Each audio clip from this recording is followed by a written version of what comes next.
Well, happy, healthy, beautiful Tuesday to you all. My name is Eric Higgins, holistic health coach and actor, calling out of Portugal. I'm on a mission to impact the lives of 100,000 people in the next 2 years, sharing some epic health strategies with none other than Dr. Bob Rakarski, joining us on the call, clinical nutritionist, chiropractor, kinesiologist, health expert from a functional medicine standpoint for the last 30, going on 33 years, I believe now. An example in his field of how it should be done when it comes to holistic health, really educating people from all walks of life, whether it's Olympic gold medalists, world champion athletes, doctors who want to improve their clinical service to their patients, and also people who've been sent home to die by the medical institute because they have no answers left for them. Now, today we're not talking about dying, we're talking about reproduction and sexual health, and really optimizing the performance of that whole process through functional medicine. Dr. Bob, welcome to the call. Always great to share some time and learn some wisdom from you on this beautiful Tuesday.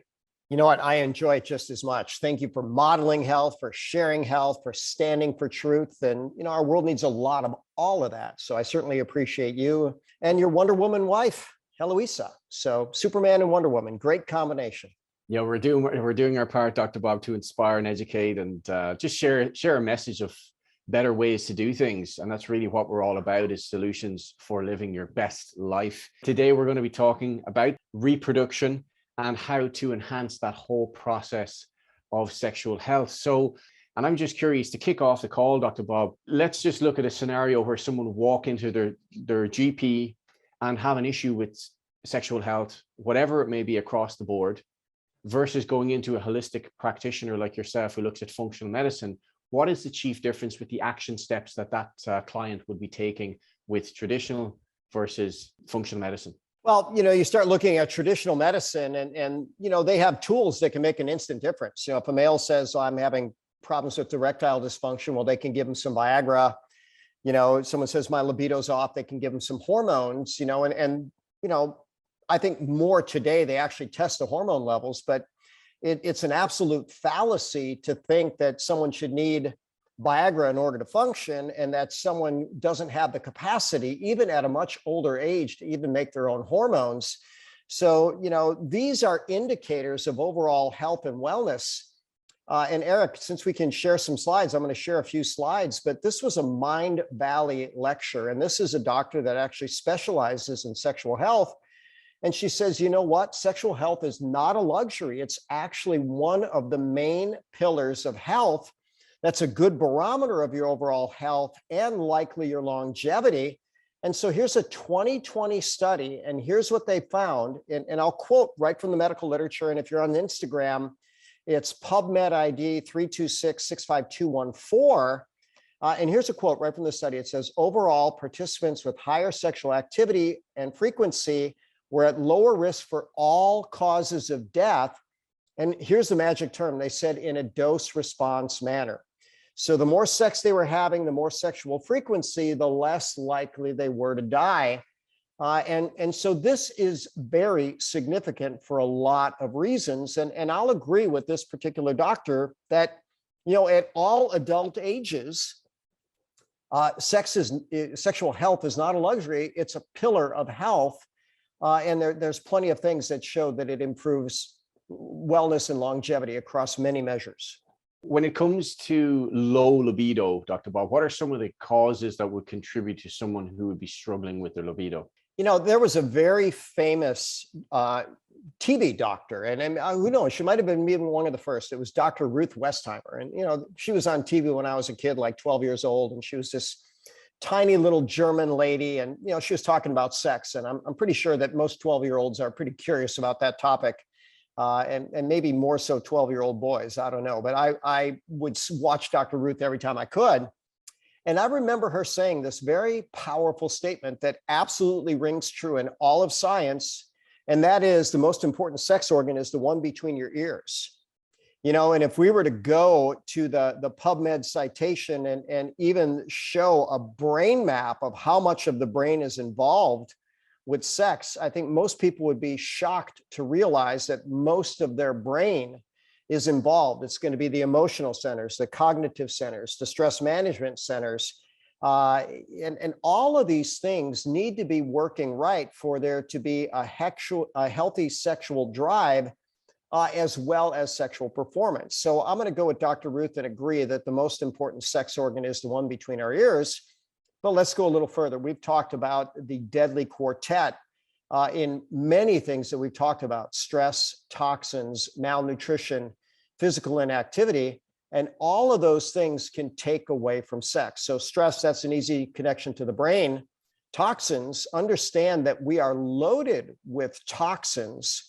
And every one of us has estrogen, xenoestrogen, metalloestrogen toxins in our system.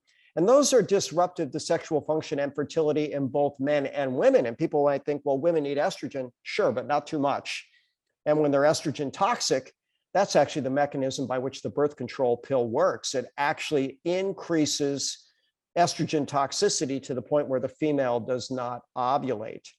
And we keep going on, and we come to realize that, wait a minute, there's a lot to libido and a lot to overall sexual health, and they kind of go together. Good sexual health, good libido, they match, and good overall health, and even a projection of longevity. All that goes together. Just when you're mentioning about hormones, or about estrogen, I'd love to just ask that question as well, about what role do hormones play a healthy person's body when it comes to sexual health, but also what's the difference between xenoestrogens and the estrogens that we produce?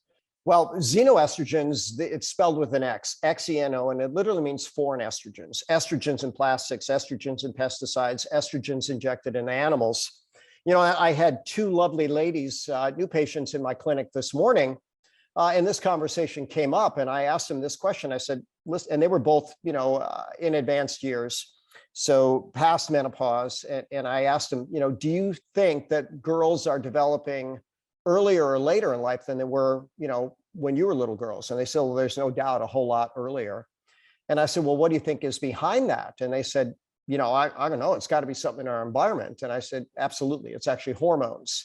And so what hormones do, the sex steroids, that would be estrogens, progestins, testosterone, dihydrotestosterone. Those are the major ones. And all four function in both men and women, but they're called sex steroids for a reason. They're responsible for secondary sexual development, secondary sexual characteristics, as well as sex drive and fertility. So Eric, when we look at this whole process, I showed a picture of the brain and all the parts of the brain that they've identified, at least in this one article, as being related to sexual function. Now I'm going to go back to this estrogen question. As I read this 2019 study, it says sexual desire, arousal, and orgasm are mediated by complex yet still not fully understood interactions in both the non-automatic nervous system and the automatic nervous system, autonomic nervous system. And it goes on to say that disruption of endocrine, neural, or vascular response caused by aging, medical illness, neurologic diseases, surgery, or drugs can lead to sexual dysfunction. So here's our simple point. If the hormones aren't right, there are going to be sexual dysfunction. If the nervous system isn't right, there's going to be sexual dysfunction. If the vascular system isn't right, those are all contributors of sexual dysfunction. When it comes to nutrition and lifestyle, Dr. Bob, I hear you mention this all the time about the Magnificent Seven and how important that is. But specifically when it comes to sexual health, what are the connections between nutrition and living an active lifestyle?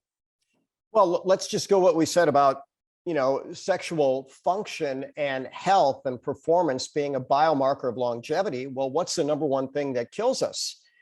This was a quote that goes back over 100 years ago. It was said that most people are digging their grave with their teeth.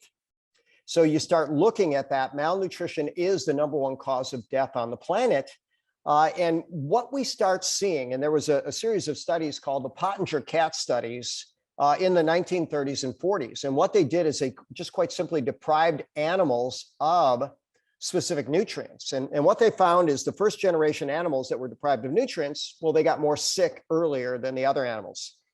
Second generation got sick with major illnesses much earlier in life, like that would be maybe a juvenile being diagnosed with diabetes or autoimmunity, which, by the way, we're seeing too much of that in our world.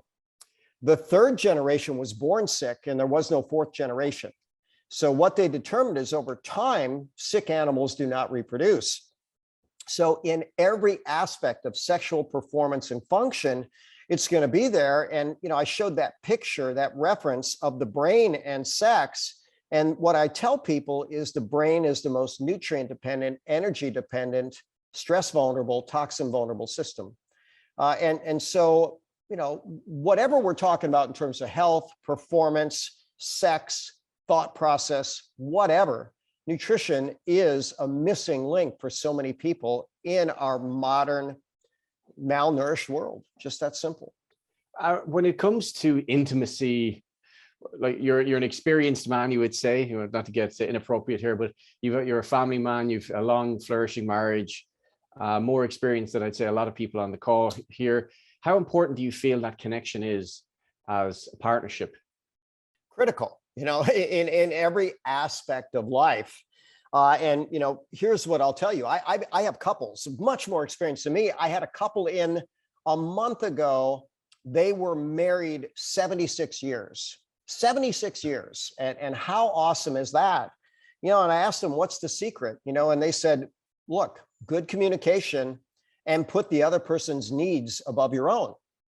Now, that is a formula for success, in every category. So, I like to study everything. And when I listen to marriage counselors, the ones that I respect, relationship counselors, they say, look, a relationship is not 50-50. It's 100-0. And if both partners take 100% responsibility for the health of the relationship, that's a relationship that's going to succeed. But the person that says, well, if she does this, I'll do that, or if he does this, I'll do that, you're setting yourself up for disaster. So just decide, you know what, I love this person. I'm committed to this person. I'm going to put their needs above my own. Not always easy to do. And, I'm not coming from a point of saying, hey, I've succeeded with this all the time, but I've succeeded with it enough to have, 34 years of a really good marriage with a beautiful wife and, 3 great kids who are 2 happily married and 1 probably soon to be, in a nice committed relationship.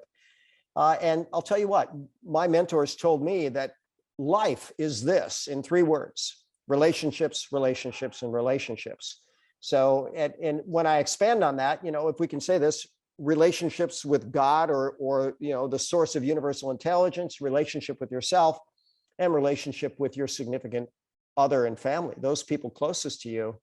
I mean, you can get people in all kinds of strange circumstances, but if the relationships are good, they're going to tell you that life is pretty good. Great observations, great advice there, as always, Dr. Bob. When it comes to parents who are approaching that time with their youngsters to have the talk, yep. What advice would you give to parents that haven't yet reached that period with their kids, but are about to, having 3 kids of your own, and what advice would you give in that regard? Well, I think the advice has to evolve with the time. I think if someone has, anybody 10 years old that's not confined to their home in a completely controlled environment, they probably had more exposure to sexual content, maybe inappropriately, than maybe ever kids have been before in history. So start early, start age appropriate. And, let's face it, most parents probably are not experts in sex education, but it's not hard to find on YouTube, and so I found a nursing program online. When you ask that question, I thought, my gosh, this whole concept has changed so dramatically, since my kids were little. And ultimately, this nursing program, it was talking about reproductive physiology and biology from an anatomic and a physiologic point of view. And it says, these are these body parts, here's what they're for, and understand that these are for what's called sexual reproduction. And sexual reproduction is quite simply the male introducing a seed or a sperm to fertilize an egg within the female. And that is where life comes about, the union of a mother contribution and a father contribution that grows into life. And you know what, when you talk about it in terms of biology, you can use anatomically correct terms, educate people about their body, about the process, and move them forward. Knowledge empowers. And let's face it, kids or humans, we're sexual beings. Especially, there's a point in our life and I think it's true of both genders, there's probably not many other thoughts that come into the mind, especially not with the male mind. There's a period of time where that's really all they can think about. Well, if they understand the sex differences, the sex appropriateness, and then even in today, they need to understand about sexually transmitted diseases and risk like that, that is more available than ever before with online videos. So that's a good thing for it. Like you said, it's the information age, and crazily, I heard recently that, in a day where we can be exposed to more information via our phones or other technology than a human was exposed to, in a lifetime 100 years ago, in one day, of the amount of data that's coming at the brain, which is kind of crazy, but it just shows you what's out there. But certainly a bit of censorship goes a long way for sure, and forewarning, so to speak.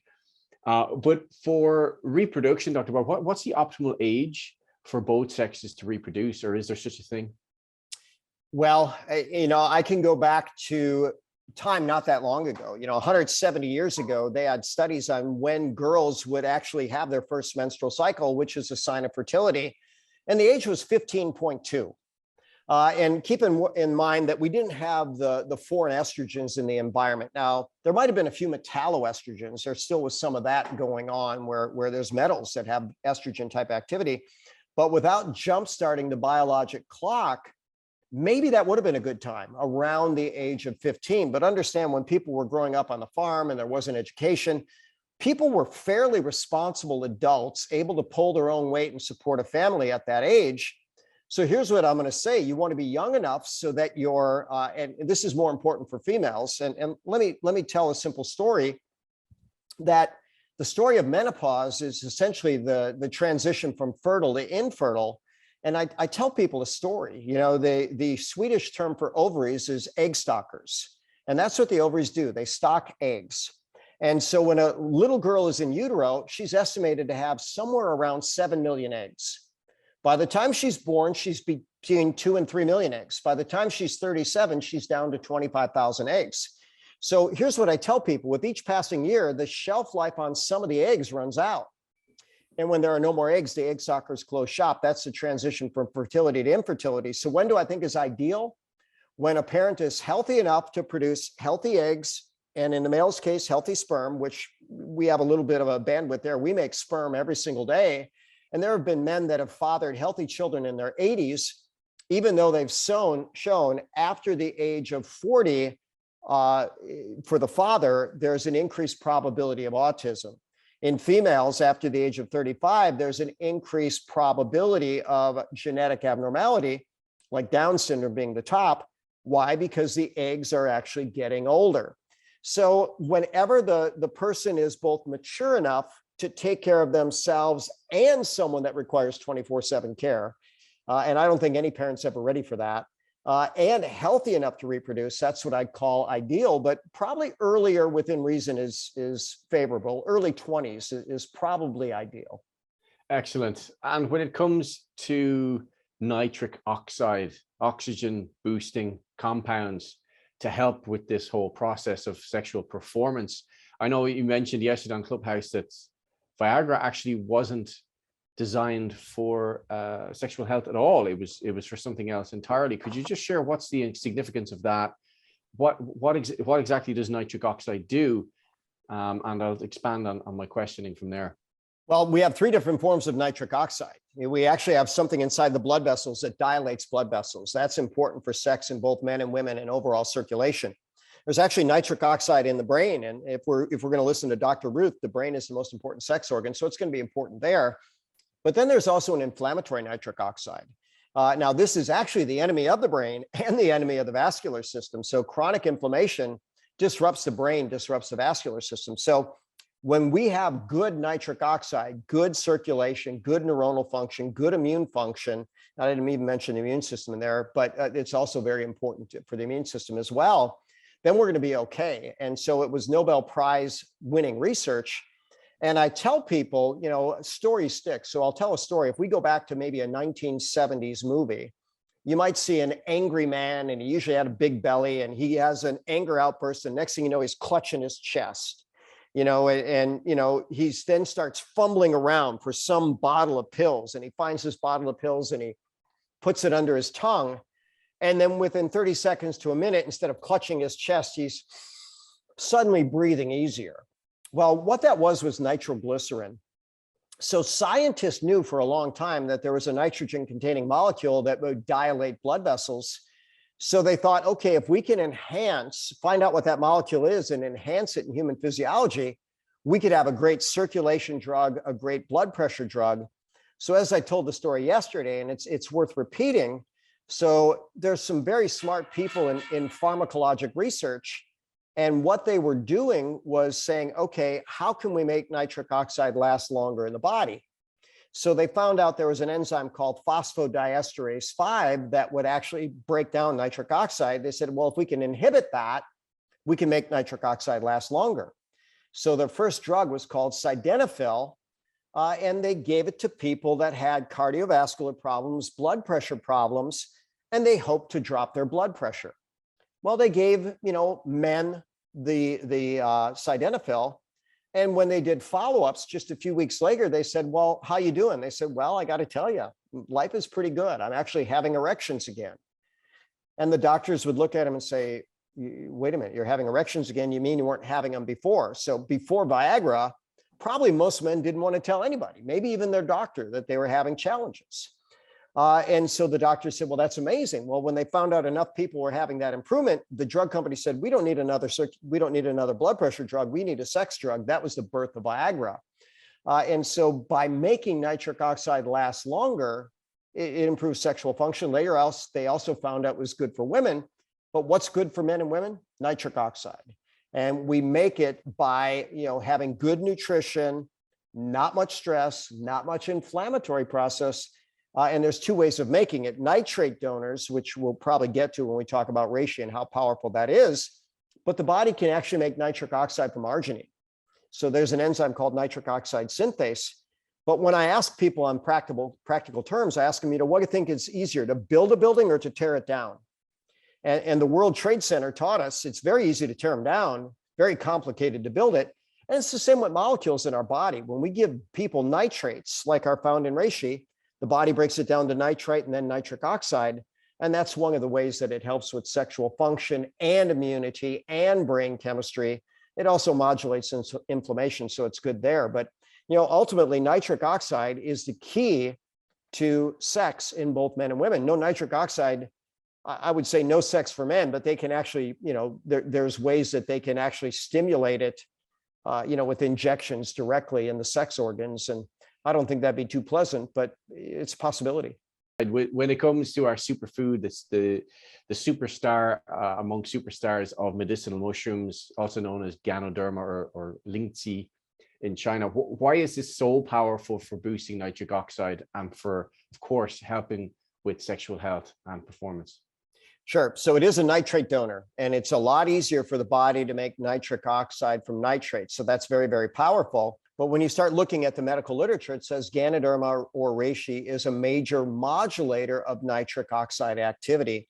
So it could be it's lowering the stress in the body, and it does that. Now we know by multiple mechanisms. It could be that it modulates the inflammatory process, and we know it does that by multiple mechanisms.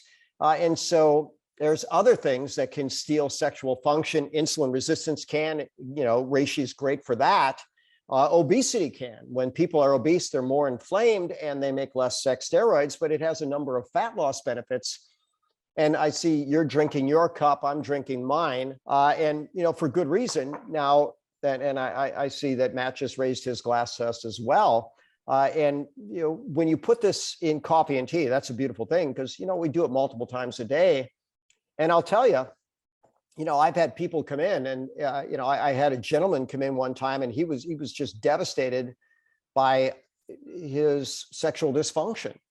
And we were able to get it back in 10 days. And this guy was so happy. I mean, I thought he was going to buy me a new car. He had the means. He said, I can't even tell you how much you helped me. You helped me more than all these other doctors, and I feel better. And oh my God, my life is good. And okay, awesome. I'm glad it is. And how'd we do it? Well, we did it with good functional strategies. A big part of that was reishi. And by the way, we dose it every waking hour through capsules when people want to jumpstart their recovery.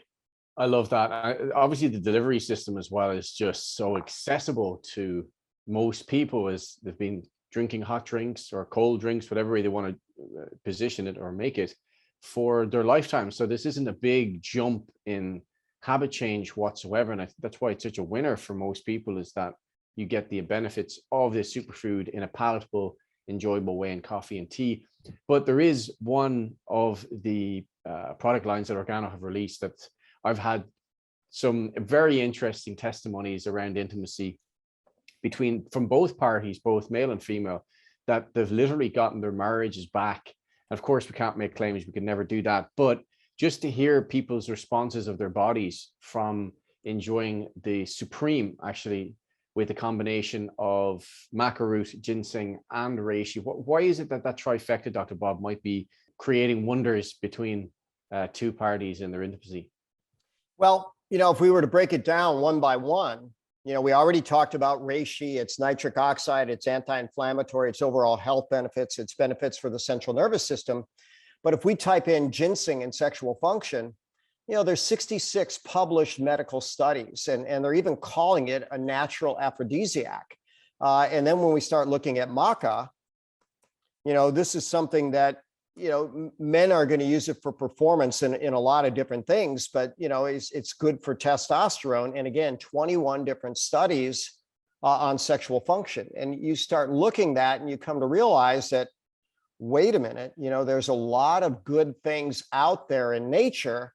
And so, could we call this Viagra in a cup? Well, Viagra plus, because it just doesn't address the nitric oxide component. That's what Viagra does, and it apparently is quite good at it. There's some people that can't take Viagra. They get a massive headache or a flushing, but all the nutrients, when you start talking about the ginseng and the maca and the reishi, they enhance human health by multiple mechanisms.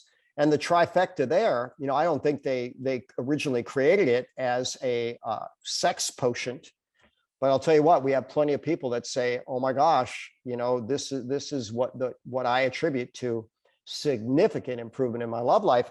And let's go back to the mental thing as well. If you I have some wives, and here's a fascinating thing. I see more women reporting sexual dysfunction and loss of appetite in males than I see men reporting women. And that's a whole shift of physiology. Men are being poisoned by these estrogens, and they may be more vulnerable to it. So we give men an estrogen detox and that wonderful Cafe Supreme. And I'll tell you what, we get two happy people in that family. And when you decrease the stress, decrease the inflammatory process, improve the circulation, take off a few pounds, and have a better love life, that's a formula for a lot of good. It sure is. And I remember you mentioning the first presentation I saw you talking about reishi when I didn't know it as Ganoderma, but I had at the time heard of reishi, but at the time you spoke of it as Ganoderma and its benefits for originally for the emperors, that was kept for the emperors in China, but yet they were still reproducing well into their 70s and beyond, I believe. What is it about medicinal mushrooms, Dr. Bob, that they're so prized and now have kind of really come to the forefront of investigation for their health benefits? Well, people are seeking, and that's the really, really, really good thing. So, I have a lot of mentors that are saying that this is a time of great awakening. And you start looking and come to realize that people are saying, you know what? Maybe the answer isn't in a pharmaceutical. Maybe nature has the answers. And they're seeing a significant downside to the non-natural route. And, we're in favor of natural when natural makes sense, but we're not in favor of that being the first option and an option that takes the place of good functional medicine and choices. So we go back 5,000 years ago, and you look at those original emperors, and they had these long flowing beards. So I'll actually put a picture in our Zoom, and for people that are in the Zoom, they can see it. And they were in their 70s and their 80s, and they were considered godlike, and so they were supposed to pass on their DNA. So they had 1,000 mistresses. So this is one of the mountains in China where the emperors are carved out. And that's maybe a 6-foot human there. So these heads are 300 meters tall. And there's these same emperors with those long flowing beards in the park holding reishi right there. And you know what? It's called the king of herbs, the miraculous king of herbs. Why? Because it does so many things that, my gosh, if we could put a label claim on all that it did, we need, who knows how many pages, thousands of pages, because 5,000 years of enhancing humans in a safe and effective way, really powerful. It is the top superfood on the planet. Guys, if you have any questions at all on this topic, please put it in the chat here or DM. We can keep it all under the radar if you want to go direct message for your privacy. We understand with the topic at hand, of course. Well, there's always a question. I have a friend who, that's a good way to ask it. I've got this friend who. Okay, tell us about your friend. I know a guy. There it is. Beautiful.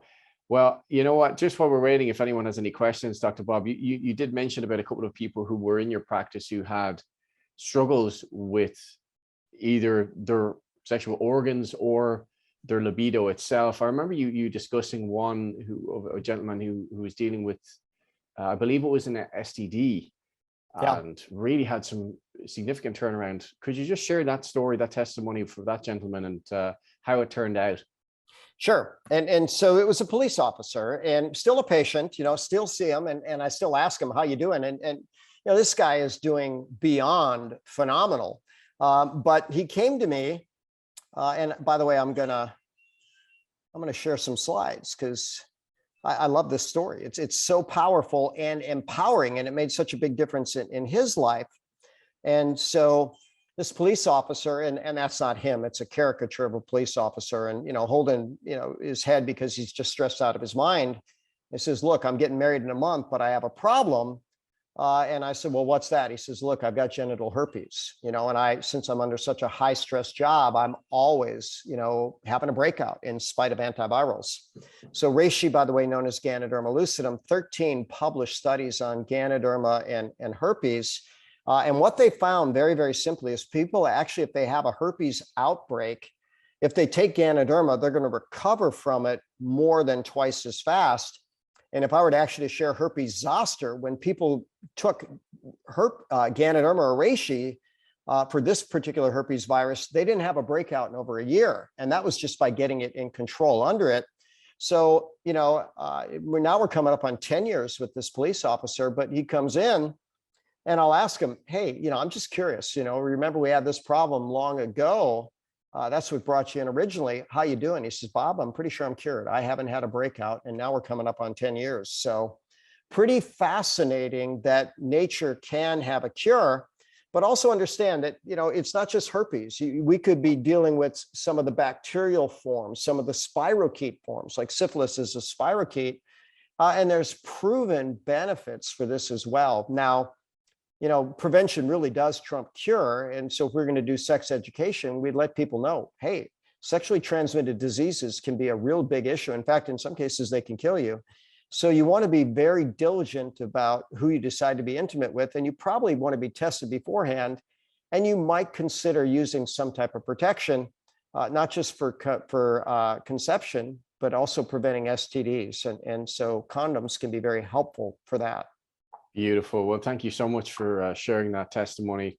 I'm sure, like the gentleman who wanted to give you a hug, or did give you a hug and offered to perhaps buy you a vehicle for you being able to help him, it just shows you how much of an impact that has emotionally for someone, that it does mean a lot. The connection there means a lot. If we're not able to do what we desire to do in a healthy way, then it really draws on our energy and our I guess our self-worth and our feeling of significance, because it's important. It really is important. So guys, if you're watching this and you know of anyone who has any of the challenge we touched base on, then share the recording with them, or do it in such a way that maybe you do it on your social media stories to say, I was on a great call about sexual health. Pretty awesome. If anyone would like the recording, reach out to me, because it is a sensitive subject. It does take quite a bit of privacy and bravery to either ask for help and of course to ask if someone else needs help as well. So thank you so much, Dr. Bob, for sharing all that wealth of knowledge on the call. If you guys watching would like to catch Dr. Bob's second call, it will be at 6 p.m. Central Standard Time today. Saturday, we'll be revisiting, having conversation around our global business, how we've been able to turn this concept of health in a habit into a global business through a digital franchise where you work from home on your own time, doing however much of sharing that you wish, but you can really make a positive impact in the world's health if you partner up with us and share this with the world. And of course, we have weekly health calls. We will be revisiting next Tuesday on a different health topic as well. So I will pass it over to you, Dr. Bob, to wrap up the call. Thank you once again. Great to see everyone on Zoom. I didn't see any questions there in the chat, so I assume we're all flying high in that department or flying shy, one or the other. But either way, we love you and meet you where you are. Well, Eric, I'm gonna close out and just let people know. And you brought up a really, really good point that this is a sensitive topic. And, people share that information with me as a doctor once we have a trusting relationship, and they know that it's going to stay between the two of us, and we're going to make really good steps to move them forward. So this Mind Valley talk was a pretty good talk about sexual health and function. And remember, it's not a luxury, it's a pillar of health. And notice that her first statement, take care of your body. So, hey, wouldn't it be nice if it were easy and convenient like we do it with coffee and tea? And wouldn't it be nice to connect with Reishi warriors, and see where you can do daily training from experts with different types of tiered exercise. Eric and Isa are elite, but guess what? They didn't start out elite. So they take people along a progression to move in that way. Nitric oxide, we talked about that. We mentioned hormones. A lot of it is not poisoning yourself with the foreign hormones. So eat organic and also control your stress. And then we get a little further along. If those things don't work, and by the way, in my practice, they nearly always work. If we do enough things to get people healthy, they consistently get sexual function back, but stem cells are possible. There's actually something called shockwave therapy. That's a male therapy that can actually improve sexual function, and then even certain lasers for females. So, if you're stuck, get healthy. If you're really stuck, find a really good medical practitioner. But remember, when it comes to medicine, lowest dose, shortest duration. And that does not take the place of taking care of your body, enhancing nitric oxide and optimizing hormones, but it's a bridge that can hopefully get you better function fast.